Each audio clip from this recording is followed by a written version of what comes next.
Glória a Deus. Essa jornada da educação dos pais aos filhos é uma jornada muito interessante, né? Nos faz amarmos ao Senhor mais do que a nós mesmos, né? Nos faz vivermos os seus princípios e valores mais do que a nós mesmos. Quantas e quantas vezes nós precisamos ir além de nós para ensinar, para corrigir, para admoestar. Então, Pai, vocês que acabaram de se tornar pais, que vocês possam, em nome de Jesus, viver os valores do Senhor, para que Ele possa ser glorificado através da vida dos filhos de vocês. E a todos que são pais aqui, em nome de Jesus. Amém? Eu gostaria de convidar você, então,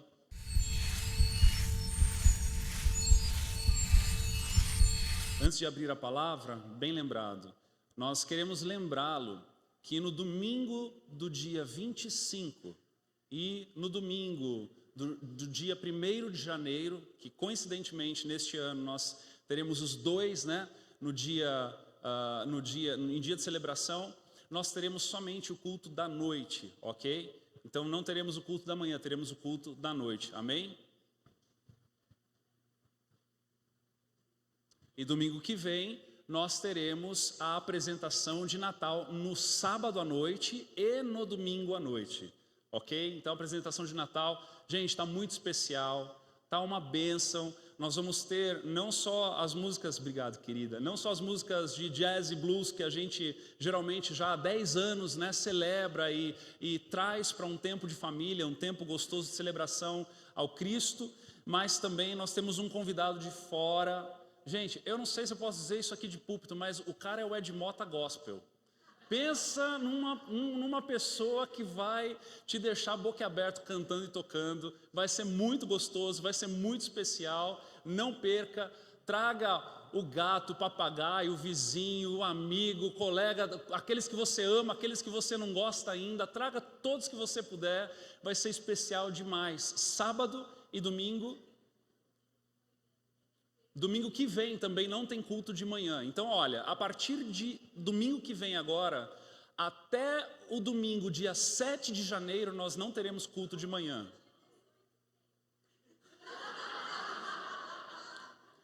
Dia 18 tem culto de manhã.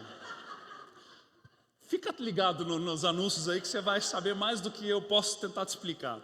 Vamos abrir a Bíblia que a gente ganha mais.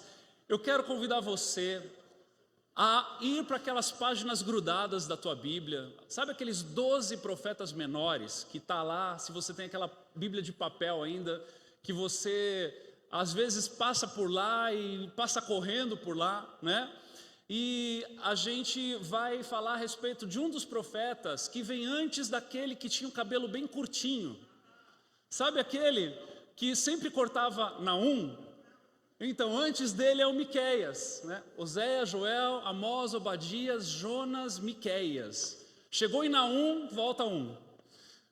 Vamos ficar de pé para honrar a palavra de Deus. Miqueias, capítulo 6. Eu lembro na minha época, hoje todo mundo tem a Bíblia no telefone, né? Eu lembro na minha época era no papel. Quando o pastor falava para abrir Miqueias, meu irmão, eu fingia que eu olhava para o lado, que eu não estava ouvindo, até a pessoa do meu lado começar a folhear. A hora que eu via que estava mais ou menos ali na metade da Bíblia, eu falava, acho que é por ali. Aí eu começava a olhar para não passar vergonha, porque a gente nunca sabia onde ficava o tal de Naum, Miqueias, Abacuque, Sofonias, Ageu, né? Mas agora com a Bíblia digital está tudo mais fácil. Agora, mais importante do que você saber onde está, é você conhecer esse Deus maravilhoso. E é isso que nós estamos aqui fazendo todos os domingos, conhecendo a palavra, para que a palavra nos lave e que nós possamos então viver a palavra em nome de Jesus. Amém? Miqueias capítulo 6, nós vamos ler do versículo 6 ao versículo 8. A palavra de Deus diz assim: com o que eu poderia comparecer diante do Senhor e curvar-me perante o Deus exaltado? Deveria oferecer holocaustos de bezerros de 1 ano? Ficaria o Senhor satisfeito com milhares de carneiros, com 10.000 ribeiros de azeite? Devo oferecer o meu filho mais velho por causa da minha transgressão, o fruto do meu corpo por causa do pecado que eu cometi? Ele mostrou a você, ó homem, o que é bom e o que o Senhor exige. Pratique a justiça, ame a fidelidade e ande humildemente com o seu Deus. Vamos dizer juntos? Diga: pratique a justiça, ame a fidelidade e ande humilde com o seu Deus. Amém. Feche seus olhos. Deus, nós nos apresentamos a Ti, carentes do Teu toque, Senhor. Nos apresentamos a Ti imperfeitos, incapazes. Nos apresentamos a Ti com todas as nossas debilidades, as nossas deficiências. E pedimos a Ti para que o Senhor nos lave nessa manhã. Para que a Tua palavra nos traga direção. Para que o agir do Teu Espírito nos transforme e saímos daqui mais transformados ainda por termos nos encontrado contigo. Nós Te pedimos encarecidamente, clamamos a Ti por ajuda. Precisamos de ajuda, Senhor. Precisamos de ajuda. Em nome de Jesus. Amém. Pode se sentar.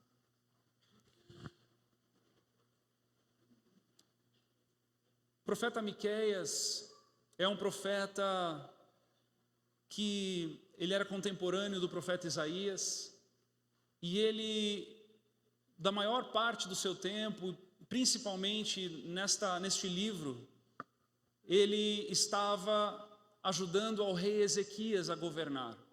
Ele era um profeta para o povo, para o rei. Ele era um profeta que estava atuando em um reinado de um bom rei. O profeta Ezequias foi um bom rei. A palavra nos aponta de que foi um grande profeta, um grande homem de Deus, que governou o reinado de Judá, a parte sul de Israel, onde ele ali destruiu falsos deuses, derrubou falsos deuses, trouxe adoração ao Senhor verdadeiro. O rei Ezequias foi um grande rei, e o profeta Miqueias foi aquele que o ajudou a executar tudo aquilo que o rei Ezequias, na presença do Senhor, ouvia e obedecia então. Mas o profeta Miqueias, ele, de forma muito interessante, muito intensa, ele vai falar a respeito de duas questões, dois assuntos muito importantes na sua carta, no seu livro, onde ele vai tratar um povo que cobiçava mais do que devia, e ele também vai tratar falsos profetas. Ele vai lidar com falsos profetas, profetas que buscavam agradar as pessoas e falar aquilo do que era bom para as pessoas que traziam seus sacrifícios, e falar daquilo que era mal para as pessoas que não traziam seus sacrifícios, no intuito de interesse, de ganharem algo em troca. Então, o cenário é esse, amados. Havia um bom rei, mas havia um povo que cobiçava demais, e haviam profetas falsos que buscavam falar coisas que geravam interesses para si. E nesse momento em que o profeta Miqueias está exortando, trazendo juízo de Deus, revelando o coração de Deus para com o povo que cobiçava, neste momento em que nós lemos aqui, é o momento em que o povo retruca o profeta. É o momento em que o povo diz ao profeta o que o povo estava então pensando a respeito de todas as profecias. E o povo diz assim nos versículos 6 e 7. Com que eu poderia comparecer diante do Senhor e curvar-me perante o Deus exaltado? Deveria oferecer então holocaustos de bezerros de um ano? Ficaria o Senhor satisfeito com milhares de carneiros, com 10.000 ribeiros de azeite? Ou devo eu então oferecer o meu filho mais velho por causa da minha transgressão, o fruto do meu corpo por causa dos pecados que eu cometi? É como que se o povo estivesse dizendo: eu já tenho feito tudo o que Moisés ordena, eu já tenho cumprido todo o meu ritual, eu já tenho vivido debaixo das ordenanças, eu tenho dado o sacrifício que precisa ser dado, a minha vida religiosa vai muito bem, obrigado. O que mais você, profeta Miqueias, quer de mim? O que mais o Senhor quer de mim? O que mais eu devo fazer ou dar? Será que eu preciso continuar comprando mais ainda a presença de Deus? Amados, é muito claro que a resposta do povo foi uma resposta com sarcasmo, uma resposta com ironia, uma resposta com altivez, uma resposta de religiosidade. Os pecados do povo estavam tão maquiados nas atividades religiosas rotineiras que eles mal conseguiam olhar um palmo à sua frente. O próprio Isaías, seu contemporâneo, já havia falado as mesmas coisas do mesmo povo. Lá em Isaías capítulo 1, do versículo 4 em diante, Isaías, de forma ainda mais agressiva, como um profeta que busca trazer a santidade de Deus para o seu povo, ele vai dizer: ah, nação pecadora, povo carregado de iniquidade, raça de malfeitores, filhos dados à corrupção, abandonaram o Senhor, desprezaram o Santo de Israel e o rejeitaram. Porque haveria de continuar a ser castigados? Porque insistem na revolta, a cabeça toda está ferida, todo o coração está sofrendo, da sola do pé ao alto da cabeça não há nada, são somente machucados, vergões e ferimentos abertos, que não foram limpos, nem enfaixados, nem tratados com azeite. Ah, meus irmãos, o verniz da religiosidade. Estamos encerrando um ano. Estamos naquele momento onde nós já estamos questionando o que nós precisamos continuar fazendo e o que nós devemos começar a fazer, né? Este é o mês de maiores inscrições nas academias. Pessoal, né, jurando de pé junto, agora vai, em janeiro eu começo a fazer exercício. Pessoal buscando acertar a vida, acertar as coisas, a correria. Pessoas que trabalham no comércio, prestação de serviço, sabem, o telefone em dezembro toca, parece que todo mundo quer resolver tudo no final do ano, para que janeiro esteja tudo resolvido. Talvez Jesus volte mesmo em janeiro. Mas sabe, precisamos olhar com sinceridade de coração para nós mesmos nessa manhã. Precisamos ver o que é religiosidade e o que é verdade do que nós estamos carregando na nossa fé. Precisamos ver o que é desafio do qual nós não conseguimos, mas muitas das vezes nós nos vendemos para o não conseguir, para o não fazer, para o não se tornar, e maquiamos muito bem aquilo que não somos, com talvez aquilo que já somos. A verdade é que a religiosidade nos faz parecer algo que nós não somos ainda. A religiosidade nos faz terceirizar os culpados. É sempre culpa de alguém. Foi sempre por causa de alguém. Nos cega de olharmos para nós mesmos. E o pior de tudo, amortece a nossa consciência. Nós nos acostumamos com coisas das quais nós jamais deveríamos.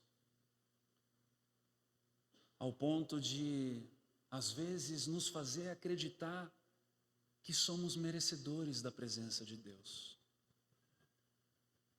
Que somos merecedores da colheita abençoada, que somos merecedores daquilo que colheremos, porque, ora, de alguma forma plantamos.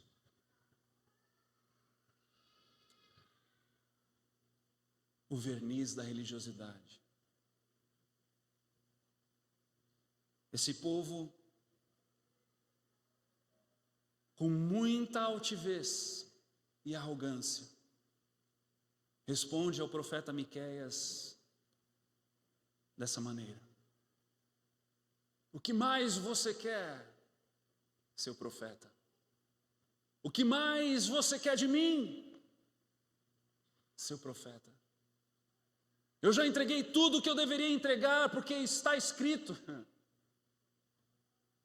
A altivez, às vezes, nos roubam até uns versículos fora do contexto, para justificarmos a dureza do nosso coração, para justificarmos a forma pela qual vivemos, enquanto o Senhor está esperando corações contritos e quebrantados. Enquanto o Senhor está esperando o seu filho que manifeste a sua crise de fé, que manifeste a verdade que há no seu coração.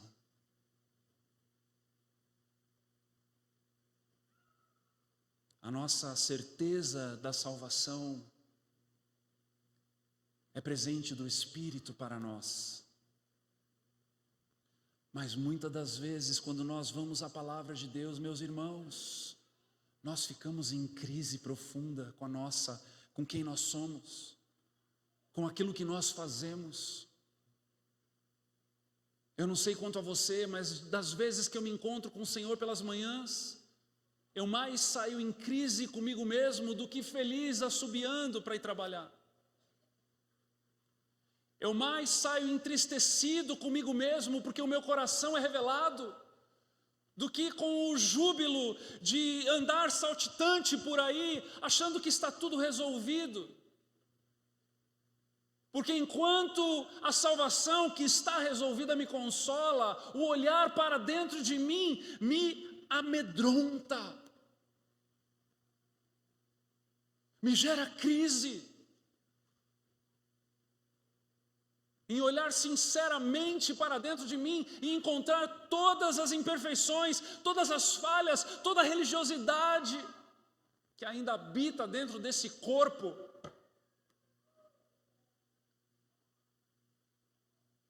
O Senhor anseia pelas nossas lágrimas. O Senhor anseia pela nossa sinceridade de coração, meu irmão e minha irmã. O Senhor anseia para que sejamos verdadeiros quando nos apresentamos na presença dEle.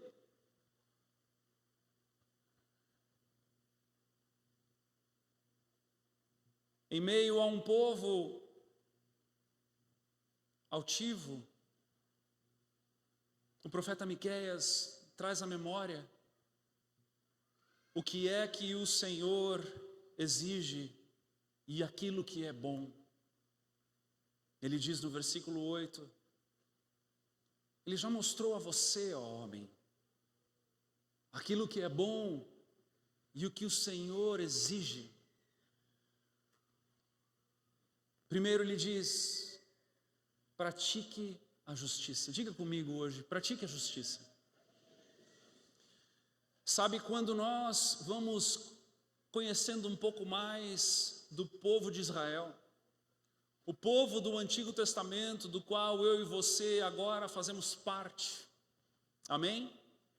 O povo do qual Deus decidiu revelar-se por meio dele, o povo do qual Deus decidiu abrir um caminho para que a humanidade fosse resgatada. Abraão, e no momento em que Deus chama Abraão, Deus coloca um DNA neste povo. Deus coloca um DNA que jamais deve ser esquecido. Diz assim em Gênesis 2, versículo 1.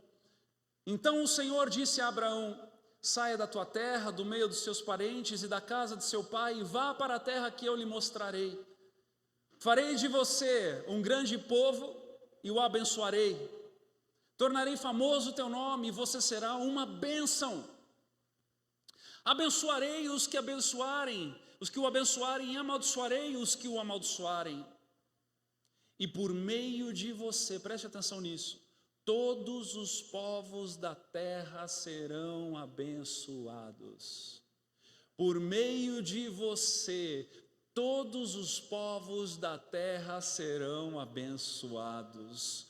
Sabe o que é isso? Isso é o DNA do povo de Deus. O povo de Deus, por algum motivo, nesses últimos 30, 40, 50 anos, se aperfeiçoou em ler a palavra de Deus para ser abençoado, mas se esqueceu que é abençoado só para abençoar.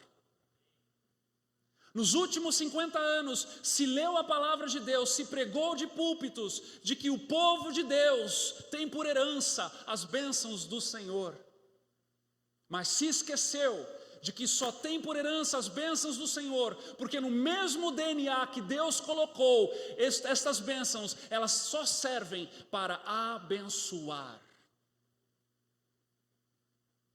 E é aí que cabe para mim e para você o praticar da justiça. É aí que cabe para mim e para você nos lembrarmos de que por meio de nós, todos os povos da terra serão abençoados, porque nós fomos abençoados, portanto, abençoaremos. Israel é abençoada para abençoar. Vamos dizer isso. Eu sei que às vezes tem gente que não gosta de repetir, mas tem coisa que se eu pudesse, eu engravaria no teu coração. Mas vamos repetir isso nessa manhã. Diga: eu sou abençoado para abençoar. Vamos mais uma vez, diga: eu sou abençoado para abençoar. Você foi feito para abençoar, abençoado. Você foi feito para compartilhar as bênçãos de Deus. Você é um canal, você não é o ponto final.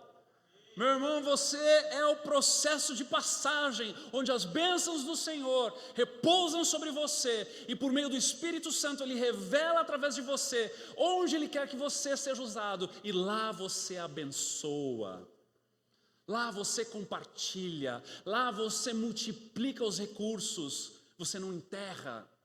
Nós não fomos feitos para enterrarmos talentos, nós somos feitos para multiplicarmos talentos. Em nome de Jesus, que essa verdade seja uma verdade na nossa vida.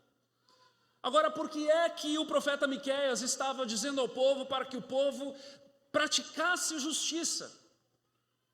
Porque o povo não estava praticando a justiça. Eu quero até desafiar você a ler o livro do profeta Miqueias nessa semana. São 7 capítulos, de repente você pode aí fazer um compromisso de ler um capítulo por dia.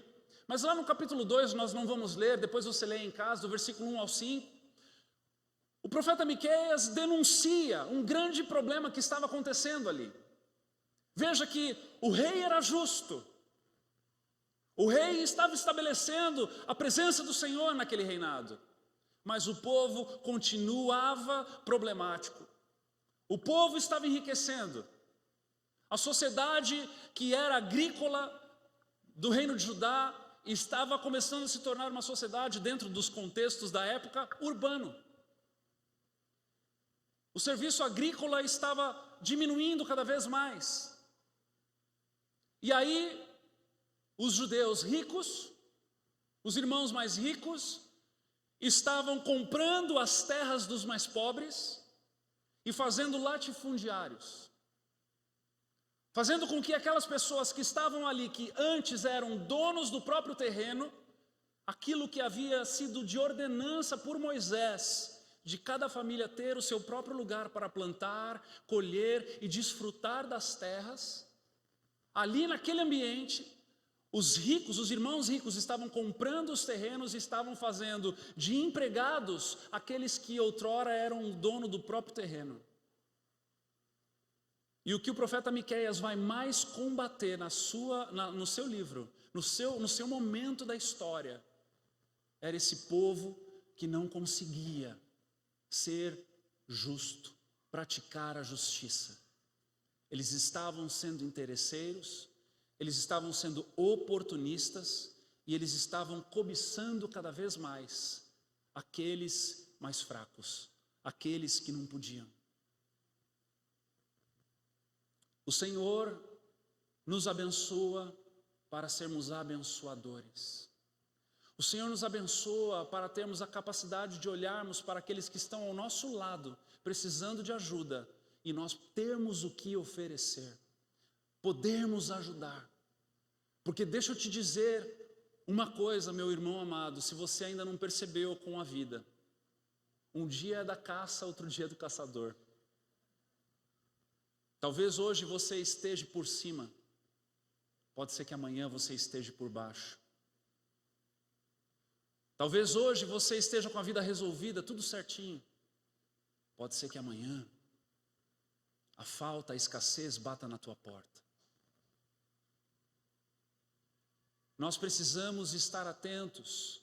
O Senhor nos convoca para vivermos esse DNA de dentro para fora, para que nós possamos praticar aquilo que é justiça aos olhos de Deus, aquilo que o Senhor nos convida a vivermos de forma intensa, verdadeira. Imagine, cada vez mais pobres estavam sendo gerados porque os ricos estavam comprando as suas terras. E Deus estava irado com o povo por causa disso. Isso não é pouca coisa, não. Nós sabemos que o reino de Judá foi para o cativeiro logo bem depois do que o reino do norte. O reino do norte foi para o cativeiro já com os assírios. Mas o reino de Judá, o reino do sul, foi para o cativeiro com os babilônios depois. Ezequias foi um rei justo, que se colocou na brecha no meio do povo, mas não adiantou. Não adiantou, o povo não se arrependeu dos seus pecados, o povo não olhou para si e não encontrou as suas fraquezas, as suas debilidades e não correu para o Senhor. Meu irmão, o Senhor requer de mim e de você um olhar transparente para com nós mesmos.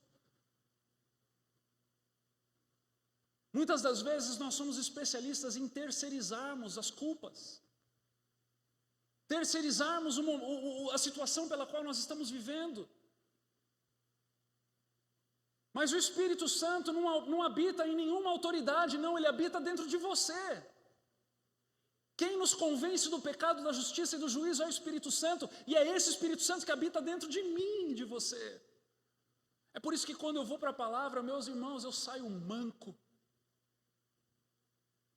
Porque ali eu luto com Deus e eu perco. Porque ali eu olho para mim e eu vejo quanto o Senhor ainda precisa agir. Quanta graça Ele precisa ainda derramar. Quanta misericórdia Ele ainda vai precisar renovar. Porque eu olho para mim e eu vejo o que vejo.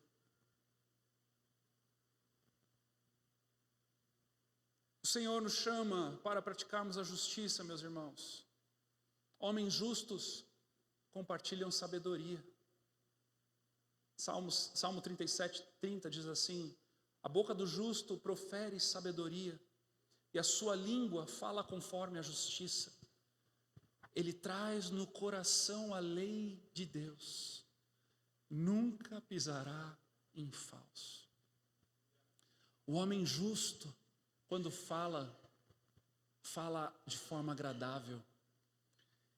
Ele não tem aquela fala leviana. Ele não tem aquela fala maliciosa. Ele não tem aquela fala do jeitinho. Ele não tem aquela fala de se gabar ou de se avantajar pela fraqueza alheia. Ele profere justiça. Para o justo, o certo é certo, o errado é errado. Homens justos planejam nobremente. Provérbios 12, 5. Os planos dos justos são retos, mas o conselho dos ímpios é enganoso. Os planos são retos. Os planos não têm jeitinhos no meio do caminho. Isso aqui não se preocupa, a gente vai dar um jeito. Isso aqui a gente vai por ali, faz daquele jeito e resolve. Não. Os planos dos justos são retos.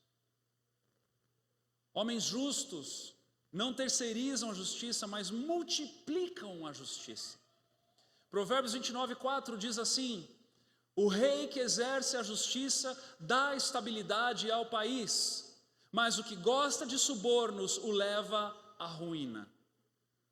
Irmãos, nós olhamos para esse texto, por exemplo, e encontramos verdades das quais se referem aos magistrados, aqueles que estão na autoridade jurídica, executiva, aqueles que estão ali para governarem, exercendo justiça, trazendo estabilidade ao país. Mas deixa eu dizer algo a você também: advogados que exercem justiça buscam defender os inocentes e acusar os culpados. Vendedores que exercem justiça são sóbrios e precificam corretamente, não abusam das oportunidades. Líderes que exercem justiça pacificamente não são opressores nem dominadores. Empregadores que exercem justiça pagam salários dignos e corretamente. Fabricantes que exercem justiça entregam o produto combinado, no valor combinado e no prazo combinado. Tem alguém aqui? Pastores que exercem justiça julgam os casos da igreja biblicamente. E políticos que exercem justiça não entram em esquema de corrupção. Todos nós, glória a Deus pela tua vida, meu irmão, todos nós temos a oportunidade de exercermos justiça. Por favor, pare de terceirizá-la. Por favor, pare de colocar outro nome além do teu nessa frase. Onde você está, o que você faz, o que chega às tuas mãos, você pode e deve exercer justiça. Está no nosso DNA. Somos abençoados para abençoar. Somos abençoados para fazermos o que é correto. Somos abençoados para compartilharmos aquilo que Deus nos deu. Homens justos andam juntos. Não adianta. Andam juntos. Quando se faz justiça, Provérbios 21:15, o justo se alegra. Os justos celebram. Os justos festejam a justiça. Pratique a justiça, diga comigo, pratique a justiça. Agora também ame a fidelidade. Aleluia. Ame a fidelidade. Sabe o que é amar a fidelidade? É amar a Deus, porque Ele é fiel. Meus irmãos, Ele é fiel. 3 versículos antes desse versículo 6, no capítulo 6 de Miqueias, diz assim: meu povo, Deus falando, o que fiz contra vocês? Fui muito exigente? Responda-me. Aí ele lembra de 3 coisas que ele fez, da sua fidelidade. Primeiro ele diz: eu tirei do Egito, eu redimi da terra de escravidão, enviei Moisés, Arão e Miriam para conduzi-lo. Ou seja, eu dei liberdade a vocês, lembram quando vocês eram escravos do Egito? E aqui para nós, lembra quando vocês eram escravos da prática pecaminosa? Lembram quando vocês eram escravos do capeta? Quando ele governava a tua vida, quando não havia luz ainda? Ele nos tirou da escravidão. Ele é fiel. Versículo 5: meu povo, lembre-se do que Balaque, rei de Moabe, pediu e do que Balaão, filho de Beor, respondeu. Eu não sei se você se lembra dessa história, mas quando Balaque, rei de Moabe, rei dos Moabitas, chama Balaão para profetizar contra o povo hebreu, Deus diz assim a Balaão, no capítulo 22, versículo 12 de Números: você não poderá amaldiçoar este povo, porque é povo abençoado. As bênçãos do Senhor estão sobre nós. Nós somos abençoados. Nós somos libertos. Nós somos abençoados porque Ele é fiel, amém? E nós fomos também e somos conduzidos por Ele. Olha lá o que Deus lembra também no versículo 5 ainda. Recorde a viagem que você fez desde Sitim até Gilgal. Essa viagem, meus irmãos, é quando acontece a travessia do Jordão por meio de Josué. Não só o Mar Vermelho se abre com Moisés, mas o Rio Jordão também se abre com Josué. Deus nos conduz, Ele nos liberta, Ele nos abençoa e Ele nos conduz. Agora me diga, Ele é fiel ou não? Ele é fiel. Ele é fiel. Ele é fiel. E a pergunta que vem agora é: e eu? E eu? E eu sou fiel? Eu sou fiel a Deus? Eu sou fiel à minha família? Eu sou fiel aos meus irmãos? Eu sou fiel aos meus amigos, aos meus colegas de trabalho? Ou seja, eu amo a fidelidade?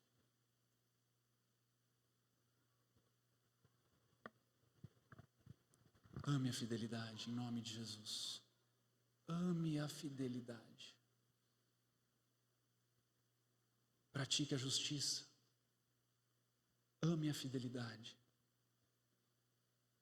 E por último, nada de menos importante, ande humildemente com o seu Deus. Vamos dizer juntos? 1, 2, 3 e ande humildemente com o seu Deus.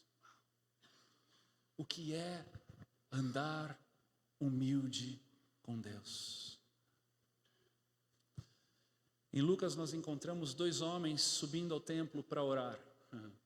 Talvez você se lembre dessa história. Lucas 18, 10. Um era fariseu e o outro publicano. O fariseu em pé orava no íntimo: Deus, eu te agradeço porque não sou como os outros homens. Já começa errado, né, irmãos? Que história é essa de agradecer porque não é como os outros homens?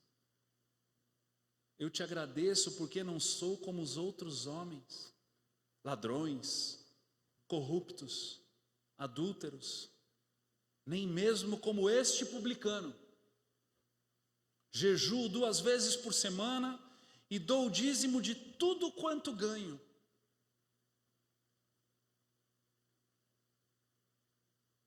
Você já viu gente orando para receber aplausos? Mas o publicano ficou à distância. A distância do temor pela ira de Deus. Sabe, essa distância não é a distância da intimidade, mas é a distância que só um temor genuíno é capaz de gerar. Ele nem ousava olhar para o céu, mas batendo no peito em contrição dolorosa e arrependida, ele dizia: Deus, tem misericórdia de mim, que sou pecador. Jesus diz: eu lhes digo que esse homem, e não o outro, foi para casa justificado diante de Deus. Pois quem se exalta será humilhado, e quem se humilha será exaltado. Andar humildemente com o seu Deus é reconhecê-lo acima de você mesmo. Eu me lembro de uma vez, é um exemplo que não chega aos pés do que é andar humildemente com o seu Deus, mas foi o melhor que eu consegui lembrar. Quando eu já tinha a minha fábrica de instrumentos musicais e já estava produzindo e já estava em ascensão, eu me lembro de ir conhecer um homem hispano que morava em Orlando e fabricava violão. O nome dele era Manuel Velázquez. O seu Manuel senhor de já com 81 anos na época, hoje já é falecido.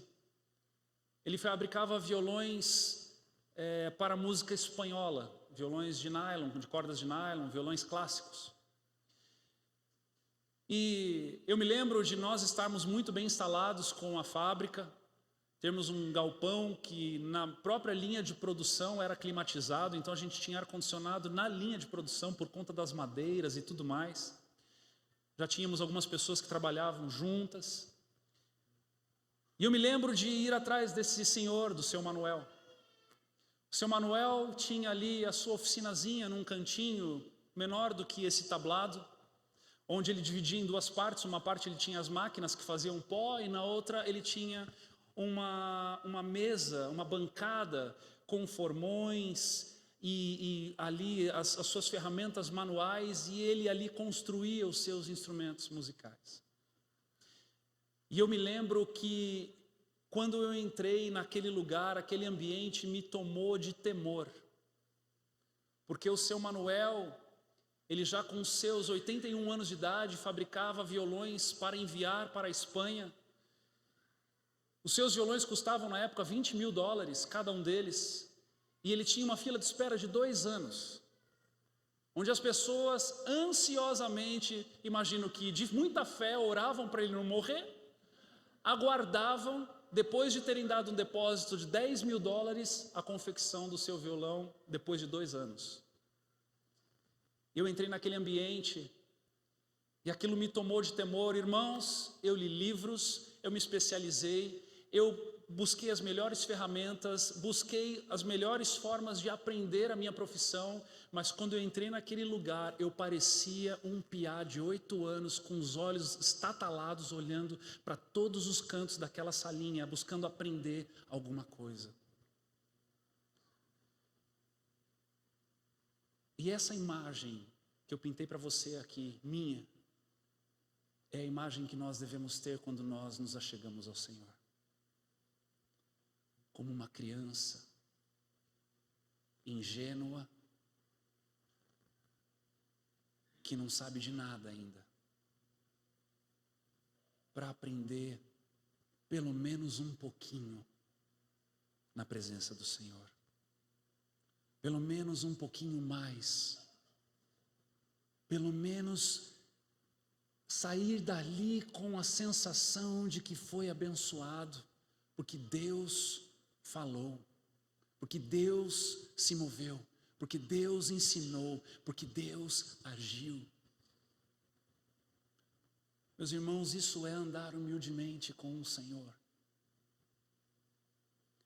É entendermos com quem estamos nos relacionando.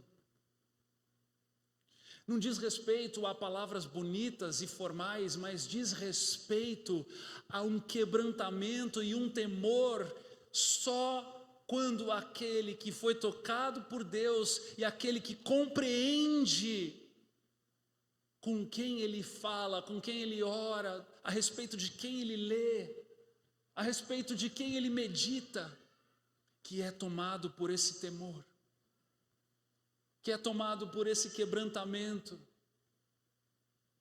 que é tomado por essa sensação de incapacidade, se não houver um toque do Senhor, se não houver uma ação de Deus na sua vida. Eu oro em nome de Jesus para que nos teus devocionais você clame pelo toque de Deus, você clame pela visitação do Senhor, que você não saia dali antes de que o Senhor fale contigo, antes de que o Senhor toque no teu coração, antes de que o Senhor te deixe constrangido com você mesmo,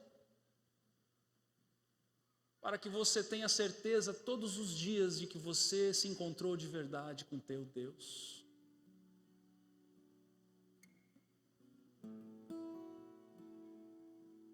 E não somente isso, mas que ao longo do dia, você meditando naquela palavra, naquele encontro, naquele momento, você seja inúmeras vezes arrebatado do ambiente onde você está e seja encontrado nos braços do teu Pai.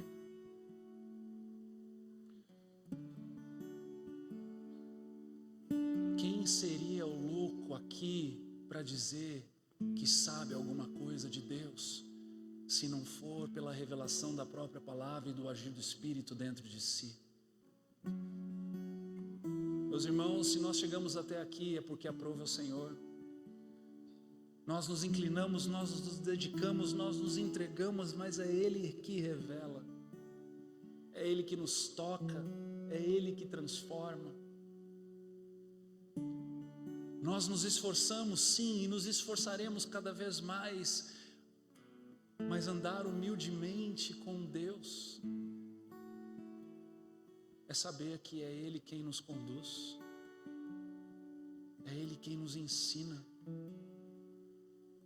é Ele que mata esse velho homem dentro de mim todos os dias, quando eu clamo e falo: Senhor, pelo amor de Deus, mais uma vez, mais um dia, vem fazer de novo, Senhor, vem fazer de novo hoje, vem fazer de novo hoje. Espírito Santo, Tu és bem-vindo, Tu estás aqui, que o Teu fruto seja genuíno através de mim. Encontre em mim algo de valor, Senhor, sonda o meu coração, vê se há em mim algum caminho mau. Eu quero me apresentar diante de Ti de mãos limpas, coração puro. Me lava com Teu sangue, Jesus, vertido naquela cruz por mim, porque eu por mim mesmo vou ser o arrogante, eu por mim mesmo vou ser esse povo aqui, ó, esse povo aqui que de forma irônica responde o profeta.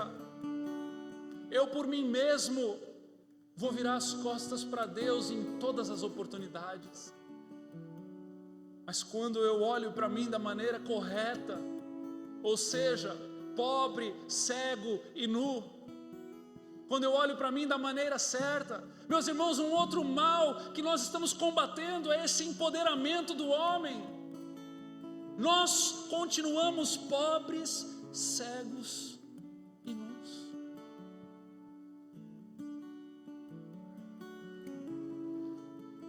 Nós continuamos pecadores justificados. Nós somos injustos justificados.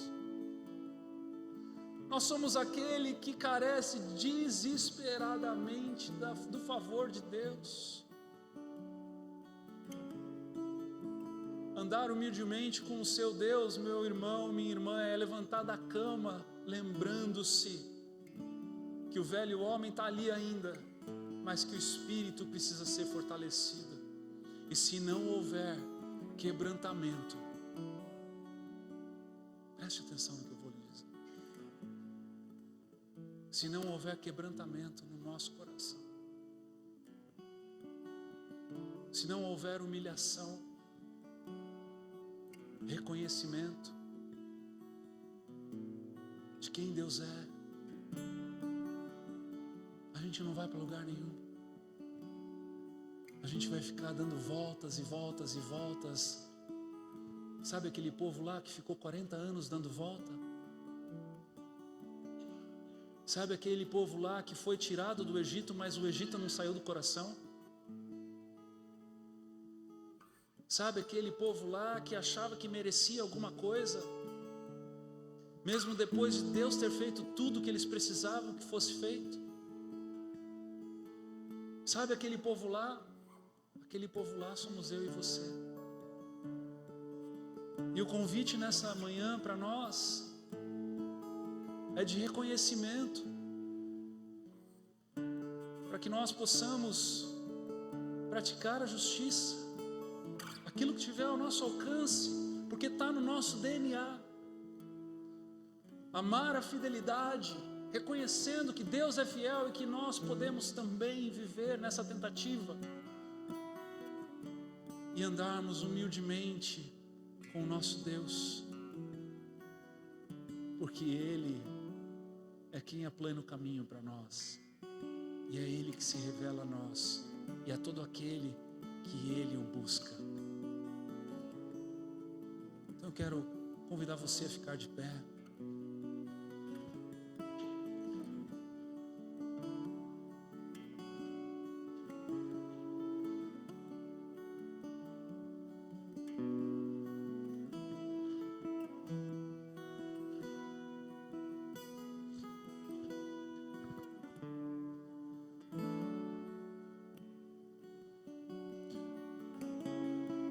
Meus irmãos,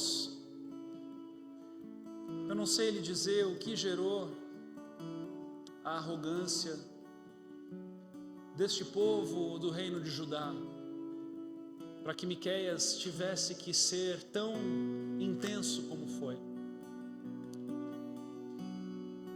Eu não sei qual foi o primeiro passo que desencadeou, se algum irmão lá começou a estimular, instigar os outros irmãos a se aproveitarem dos pobres, e um que tinha um pouco mais de recurso teve essa ideia e começou a literalmente saquear os terrenos dos irmãos mais necessitados, e gerar essa arrogância, e gerar esse descontrole, e gerar essa falta de temor. Mas uma coisa eu posso dizer a você é que quando nós não temos uma perspectiva correta a respeito de nós mesmos diante de Deus, e nós achamos que somos alguma coisa, certamente este é o maior veneno que pode estar dentro do nosso coração. Porque quando nós achamos que somos alguma coisa além de Deus, aquém de Deus,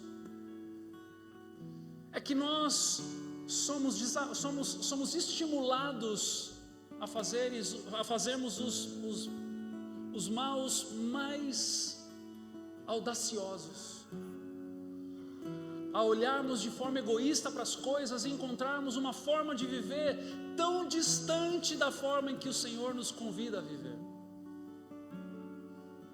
É quando nós achamos que somos merecedores de alguma coisa, é que a altivez toma conta do nosso coração, e nós começamos então a nos posicionarmos cada vez mais distantes do Senhor, ainda que o verniz da religiosidade esteja fazendo bom serviço em nós. Então o convite nessa manhã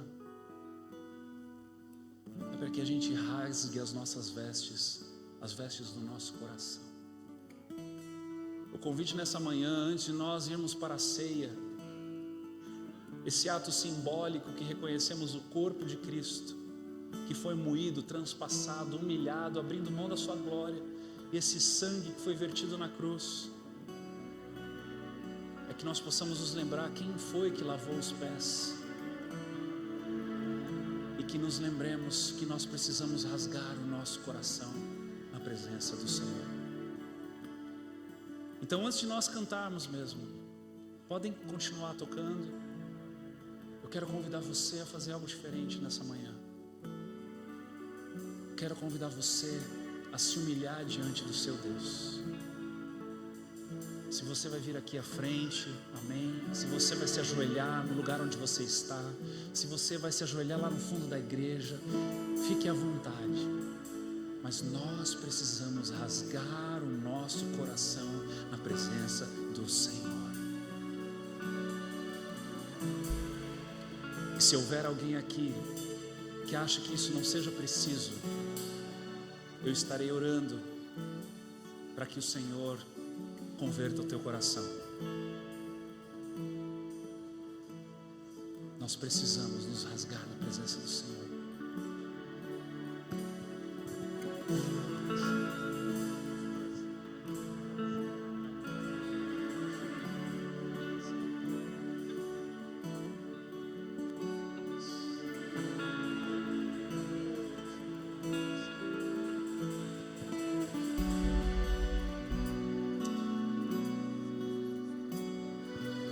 Senhor, tem misericórdia, Senhor, do nosso coração orgulhoso. Tem misericórdia do nosso coração altivo. Tem misericórdia, Senhor Deus, de tudo aquilo que nós produzimos dentro do nosso coração e que não diz respeito a Ti, Senhor. Tem misericórdia da dureza do nosso coração. Tem misericórdia da sequidão dos nossos olhos, da frieza dos nossos pensamentos.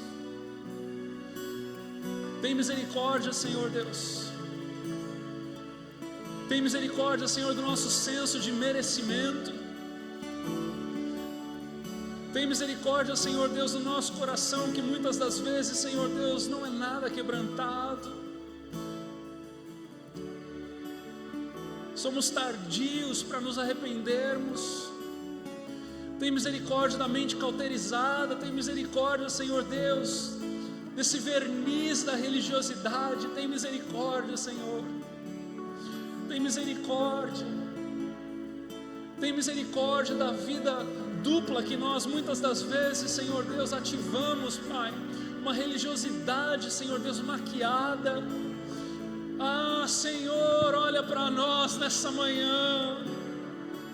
Olha para nós nessa manhã, Senhor Deus. Encontra em nós corações disponíveis na Tua presença, Senhor. Não estamos aqui cumprindo um ritual, estamos aqui falando com o Deus Todo-Poderoso. És Tu que nos ouve nessa manhã, Senhor. És Tu que nos ouve nessa manhã, e nessa manhã nós abrimos o nosso coração, rasgamos as vestes do nosso coração, clamando, Deus, por uma intervenção do Espírito dentro de nós. Venha, Senhor Deus, intervir no nosso pensamento. Venha intervir, Senhor Deus, na nossa frieza. Venha intervir na nossa carnalidade. Venha intervir no nosso afastamento. Venha intervir em tudo aquilo que nós precisamos para estarmos, Senhor Deus, transparentes na Tua presença, para estarmos verdadeiramente enraigados em Ti e recebendo da Tua porção. Ah, Senhor, escuta o clamor do Teu povo. Encontra em nós corações genuínos, Senhor. Encontra em nós quebrantamento. Encontra em nós arrependimento. Encontra em nós interesse. Encontra em nós algo genuíno. Encontra em nós, Senhor Deus, o desejo de Te amar, o desejo de Te engrandecer, o desejo de Te exaltar, o desejo de Te colocar acima de todos os nomes, acima de todas as coisas. Encontre em nós, Senhor. Encontre em nós, Senhor. Encontre em nós, Senhor. Oh, Deus. Senhor, nós não escolhemos a embriaguez, mas nós escolhemos o enchimento do Espírito. Nós escolhemos o enchimento do Espírito, porque nós somos Espírito. Nós fomos nascidos da carne, éramos carne, mas agora fomos nascidos do Espírito e somos Espírito. Ah, Senhor, gera em nós, sopra o Teu vento, Espírito Santo de Deus, nesse lugar, nessa manhã. Sopra o Teu vento, Espírito Santo de Deus. Sopra o Teu vento, Espírito Santo de Deus.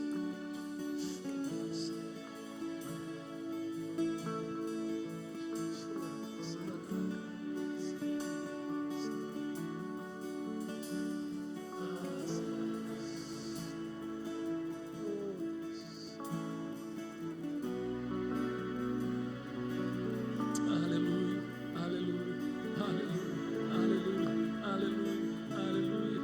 Espírito Santo de Deus, visita-nos nessa manhã. Visita-nos nessa manhã.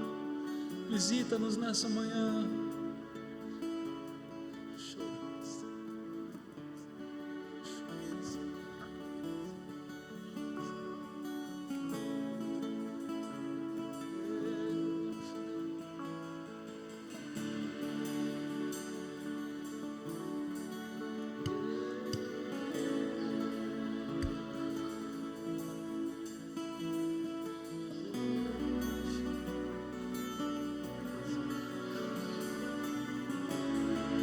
Queremos andar humildemente em Tua presença, Senhor. Queremos andar em humildade e singeleza de coração na Tua presença, Senhor. Queremos ser tocados por Ti, Senhor. Nós não somos mais de nós mesmos, nós somos do Senhor. Nós somos do Senhor. Nós somos do Senhor. Propriedade do Senhor. Age em nós, age em nós. Vamos adorá-lo, queridos. Vamos adorá-lo com essa canção.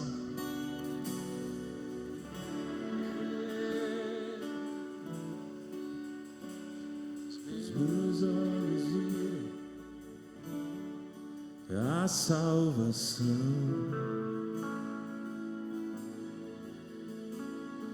a luz para o mundo, esperança da terra. E eu não sou mais meu, e eu não sou mais meu.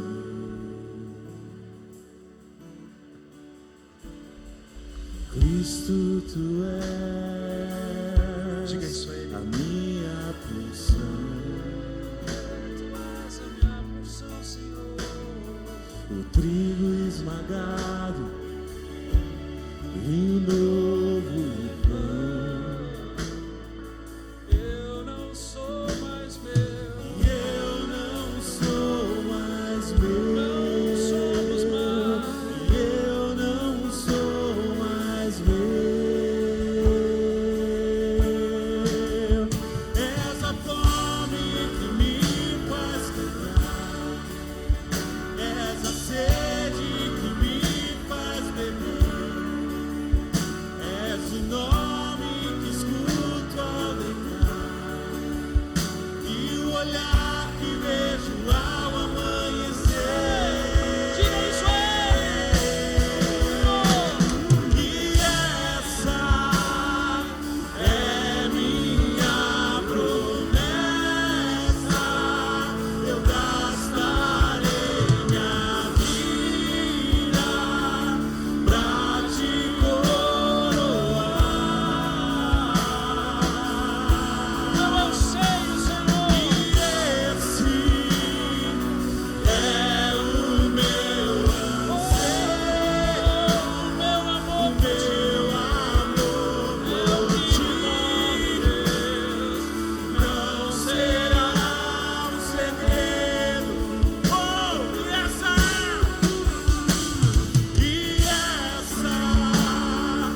é minha promessa. Eu gastarei minha vida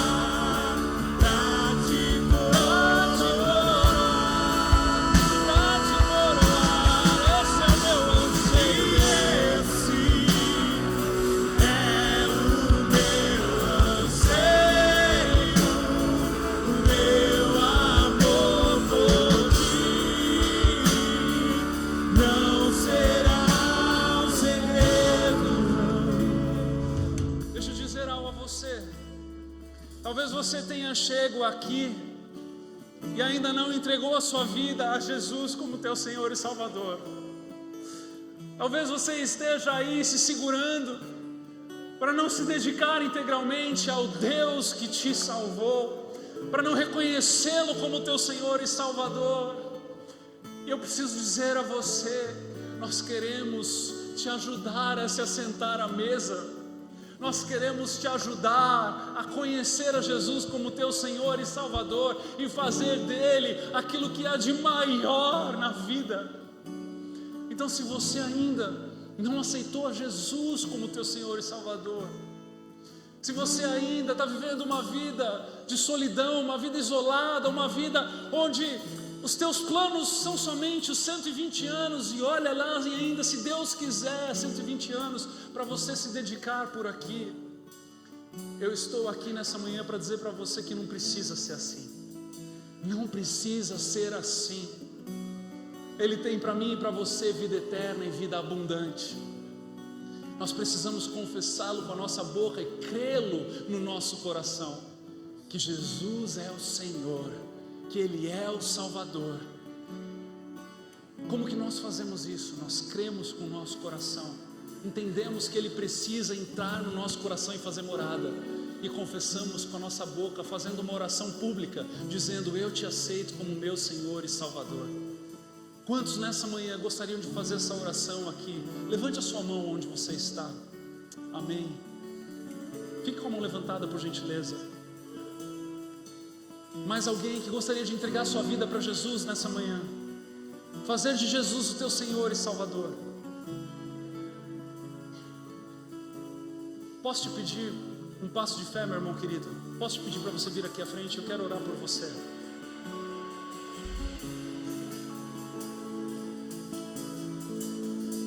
Tem mais alguém aqui que gostaria de fazer essa oração? Entregando a sua vida a Jesus, fazendo dele o teu Senhor e o teu Salvador. Amém. Eu quero te convidar a repetir essa oração comigo aqui, tá? Tem como abaixar um pouquinho o meu microfone? Tá dando microfonia. Diga assim comigo: Senhor Jesus, eu te aceito como o meu Senhor e o meu Salvador. Eu te peço perdão pelos meus pecados, e eu te peço para que entre no meu coração. Eu te reconheço como o Filho de Deus.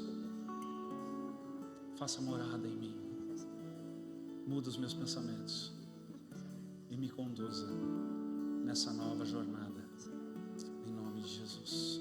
Quero orar por você. Como é teu nome? Senhor, eu oro pela vida do Rafael. Nós oramos juntos pela vida do Rafael e pedimos, Senhor, para que o Senhor possa tocá-lo, o Senhor possa dar a ele uma porção de ainda maior intimidade, o Senhor possa dar a ele, Senhor Deus, uma porção ainda de maior intimidade contigo. O Senhor possa dar a ele, Senhor Deus, um novo entendimento a respeito das tuas coisas, para que ele não somente, Deus, possa viver uma vida de religiosidade, mas uma vida quebrantada nos teus pés, Senhor. Talvez até aqui, Senhor, o Rafael tenha vivido, Senhor, uma vida de entendimento, de ouvir a respeito do Senhor, de praticar algumas obras de religião, mas acima disso, Senhor Deus, nós oramos nessa manhã para que o Senhor venha habitar de forma ainda mais intensa no coração dele, dando a ele, Senhor Deus, ainda mais da tua porção, ainda mais da tua presença, ainda mais da revelação de quem tu és, para que ele não ouça o Senhor através da boca de outras pessoas, mas que ele ouça o Senhor pela voz do Espírito Santo que habita nele, em nome de Jesus, em nome de Jesus. Amém e amém.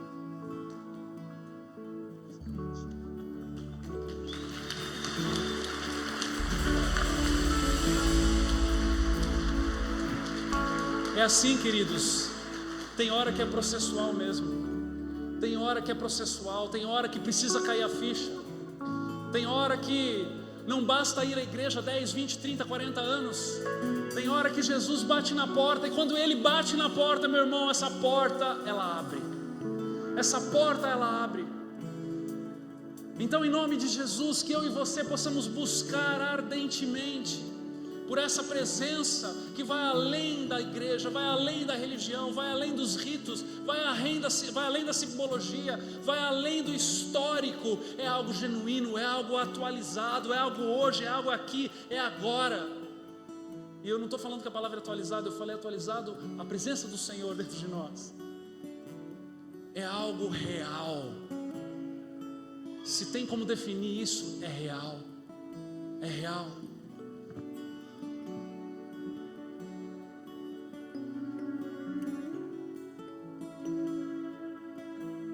É real.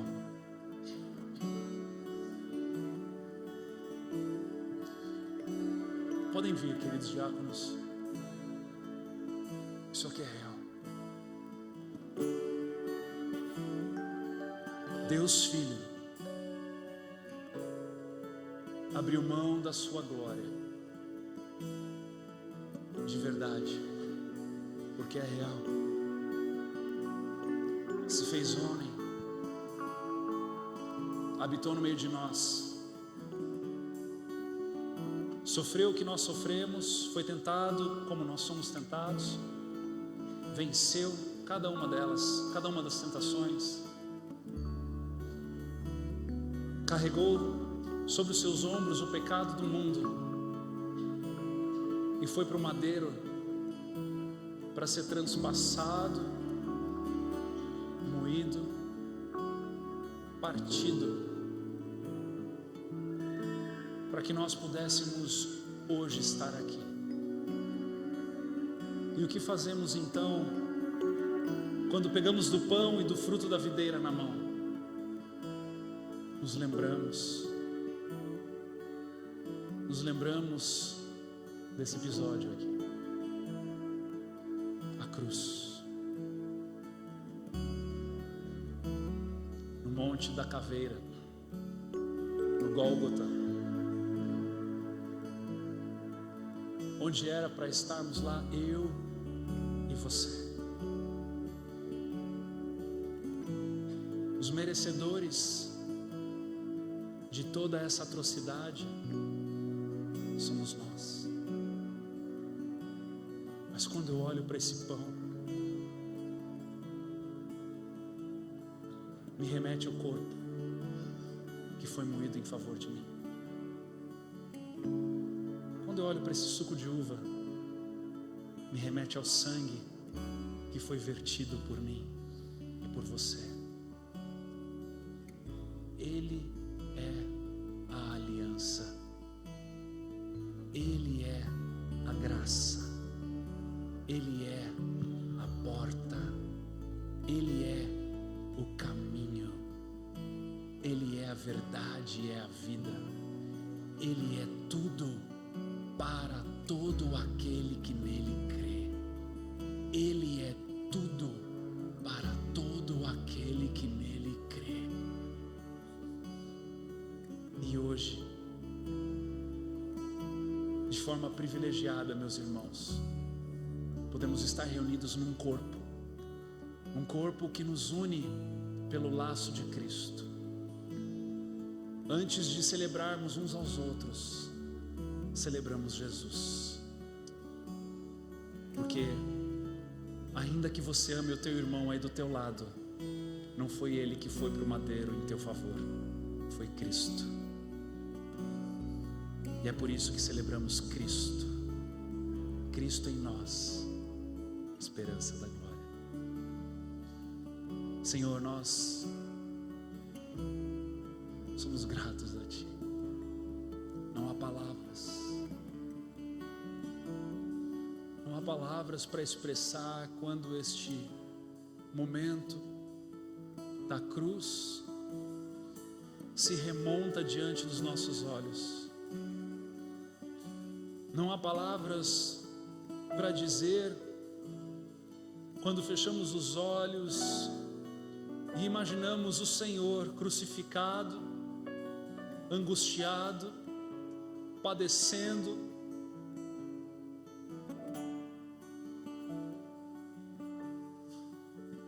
Não há palavras. Nos sentimos como Jó quando o Senhor fala. Não somos merecedores, jamais seremos merecedores disso, Senhor. Mas aprouve ao Senhor nos amar. O Senhor decidiu nos amar, o Senhor decidiu nos acolher, o Senhor decidiu nos receber. Então, Deus, nos alegramos porque é o que nos resta. Nos resta nos alegrar na Tua presença. Nos resta sermos gratos a Ti, nos resta Te adorar, nos resta Te engrandecer. Nos resta, Senhor Deus, expressarmos em gratidão essa obra que não tem preço, essa obra, Deus, que é maravilhosa, essa obra que é perfeita. Obrigado, Deus, obrigado, Senhor. Podem vir pegar os elementos, vamos pegar os elementos em adoração, em gratidão. Volte para o seu lugar, vamos adorá-lo mais um pouco. Os meus olhos viram a salvação,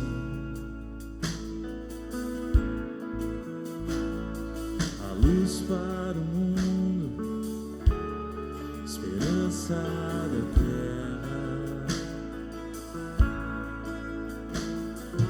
Eu não sou mais meu, eu não sou mais meu.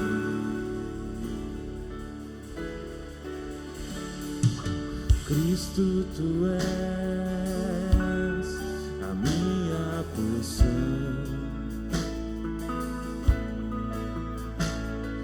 O trigo esmagado, vinho novo no pão. Obrigado, Jesus. E eu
nossa promessa, Senhor.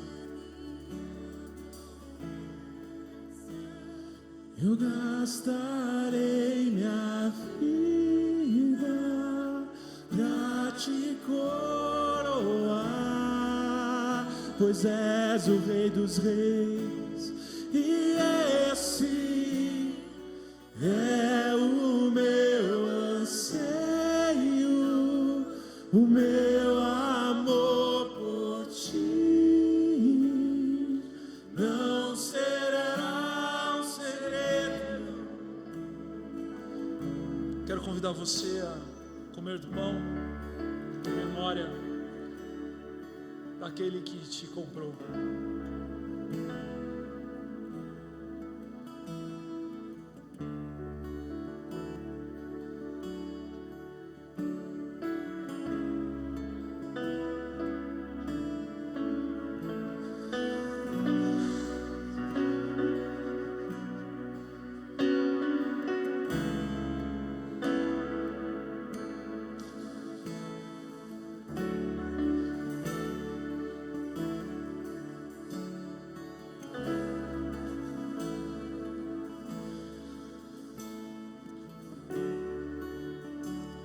Tome daquilo que Jesus fez por nós, aquilo que jamais seremos merecedores, o símbolo do seu sangue.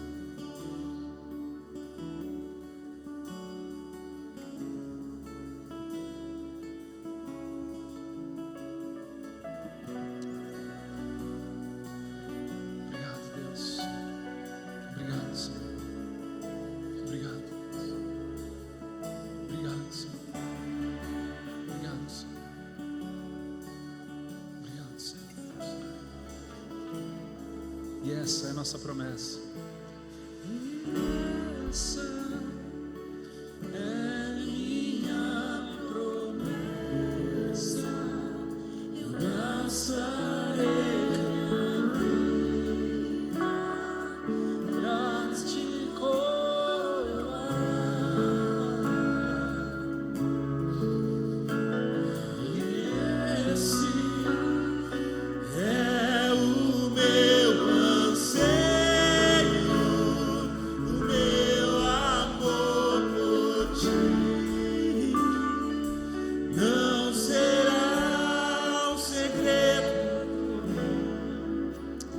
Obrigado, Deus, pela tua presença nesse lugar.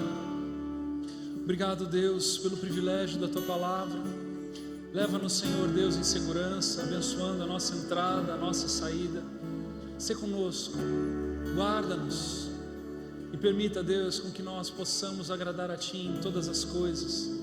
Que nós possamos, Senhor, praticar a justiça, amar a fidelidade e andar humildemente contigo. Em nome de Jesus. Amém e amém. Deus te abençoe. Um domingo cheio de alegrias na presença do Senhor e dos irmãos.